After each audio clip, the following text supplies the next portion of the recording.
আসসালামু আলাইকুম গাইস, তো কেমন আছো তোমরা? তো আজকের ভিডিওতে এখন বিশ্বের হিটলারের সম্পর্কে আলোচনা করব আমরা। तो चलिए शुरू करते हैं। আজকে বিশ্বে যদি হিটলারের দিকে তাকাতে চান, অবশ্যই আপনাকে দুইজন নেতা সম্পর্কে অবগত থাকতে হবে। এক হলো ট্রাম্প, অন্যটা হইতেছে নেতানিয়াহু। একে যেন অন্যের পরিপূরক, এমনটাই যেন দুজনকে দেখেই মনে হয়। এখন কথা হইতেছে, আমরা শুনলাম যে একটা হিটলার নাকি আমাদের পৃথিবীতে আর বেঁচে নেই, তার নাম নেতানিয়াহু।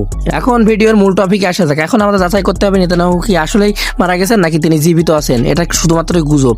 আমরা কিন্তু খামেনি মৃত্যুর সময় শুনছিলাম যে খামেনি মৃত্যু একটা গুজব, ঠিক আছে, কিন্তু তা পরবর্তীতে সত্য ঘটনায় রূপ নেয় এবং আমরা জানতে পারি খামেনি মারা গিয়েছে। এখন নেতানিয়াহু মারা গিয়েছেন কিনা আমরা কিন্তু কিছু কিছু নিউজ চ্যানেল দেখবো এবং তার সত্যতা যাচাইয়ের চেষ্টা করব। অধিকাংশ নিউজ কিন্তু গুজব ছড়াইতেছে, যার কারণে কিন্তু এক চ্যানেলে গেছিলাম এবং দেখলাম যে বিভিন্ন জায়গায় আর কি ইরান দাবি করতেছে যে নেতানিয়াহু আর নেই, ঠিক আছে। তো এখানে দেখতে পাচ্ছেন যে ইউএসএ অয়েল ট্যাঙ্কে যে অ্যাটাকটা হয়েছিল হরজ প্রণালীতে, সেই চিত্র, ঠিক আছে। তো বিভিন্ন কিছু হইতেছে সারা বিশ্বে, ঠিক আছে। তো তার ভিতরে একটা আলোচিত নিউজ, নেতানিয়াহু আর নেই। তো এই সত্যতা যাচাই করতে কিন্তু আমি একটাই শুধুমাত্র পেপারস পাইলাম যেটাতে সত্য ঘটনা লেখা, ঠিক আছে। বা আমাদের বাংলাদেশি যে কয়টা গণমাধ্যম আছে এগুলা কিন্তু গুজব ছড়াবে, এটাই স্বাভাবিক। কারণ দেখলেনি তো প্রত্যেকটা জিনিসে আমাদের একটা হয় আর একটা করে লিখে, ঠিক আছে। তো একটা গণমাধ্যম বা পেপার পাইলাম যেখানে সত্যভাবে সবকিছু লেখা আছে। আমি আপনাদেরকে পড়ে শোনাইতেছি। পত্রিকাটায় দেখলাম লেখা, আমি পড়ে শোনাই, ঠিক আছে। ইসরায়েল প্রধানমন্ত্রী বেনিয়ামিন নেতানিয়াহু বা গুরুতর আহত হয়েছেন বলে দাবি তাসনিম নিউজ এজেন্সির। আচ্ছা, মূলত ঘটনাটা কোথায় হয়েছে আমি আপনাদেরকে দেখাই, ঠিক আছে, যে মূলত কোথায় থেকে এই তথ্যটা ভেসে আসছে। গত 3 দিন আগে কিন্তু ইরানি গণমাধ্যমগুলো প্রকাশ করে যে নেতানিয়াহু আর বেঁচে নেই, ঠিক আছে। মিসাইলের আঘাতে তিনি মারা গেছেন।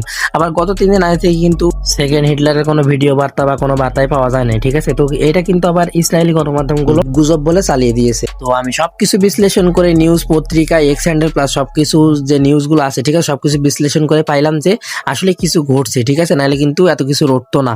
কারণ একটা জিনিস বুঝেন, আপনার কিন্তু যখন খামেনি মৃত্যুবরণ করে তখন কিন্তু কেউ মেনে নিতে পারে না যে খামেনি আসলে মৃত্যুবরণ করছে। সবাই ভাবছিল যে তিনি এটা যুদ্ধের কৌশল অবলম্বন করতেছেন, বাট পরে গিয়ে দেখা যায় যে তিনি আসলে মৃত্যুবরণ করছেন।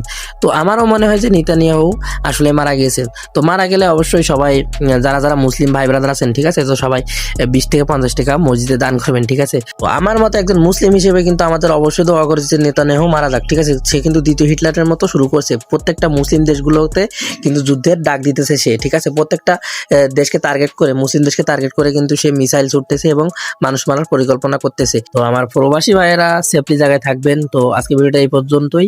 আর সবাই দোয়া করবেন যেন নেতানিয়াহু মৃত্যুর খবর খুব শীঘ্রই শুনতে পারি আমরা। অ্যাজ এ রোস্টার হিসেবে কিন্তু আমি আজকে ভিডিওটা বানাই না। আজকে ভিডিওটা বানাইছি শুধুমাত্র কিছু কিছু কারণে, ঠিক আছে। যেহেতু আমি মুসলিম, আমাদেরকে অবশ্যই মুসলমানদের সাপোর্ট করা উচিত। যেহেতু রোজার মাস, সেহেতু ইনফরমেটিভ ভিডিও ছাড়া কোনো ভিডিও তৈরি হবে না, ঠিক আছে। তো রোস্টিং ভিডিও কিন্তু খুব শীঘ্রই চলে আসবে। আমাদের ঈদের পর থেকে কিন্তু এই চ্যানেলটা পুরোপুরি রোস্টিং ভিডিওর জন্য প্রিপেয়ার করা হবে এবং রোস্টিং ভিডিও ছাড়া হবে। তো সে পর্যন্ত সবাই ভালো থাকবেন, সুস্থ থাকবেন। আর যদি কোনো নিউজ পেয়ে থাকি অবশ্যই ভিডিও বানাবো। যেহেতু নেতানিয়াহু মৃত্যুবরণ করলে আমাদের মনেও প্রশান্তি থাকবে। তো আজকে ভিডিওটা এই পর্যন্তই। তো সবাই ভালো থাকবেন, সুস্থ থাকবেন। দেখাবেন নেক্সট কোনো ভিডিওতে ইনশাল্লাহ। তো সে পর্যন্ত সবাই ভালো থাকবেন। আল্লাহ হাফেজ।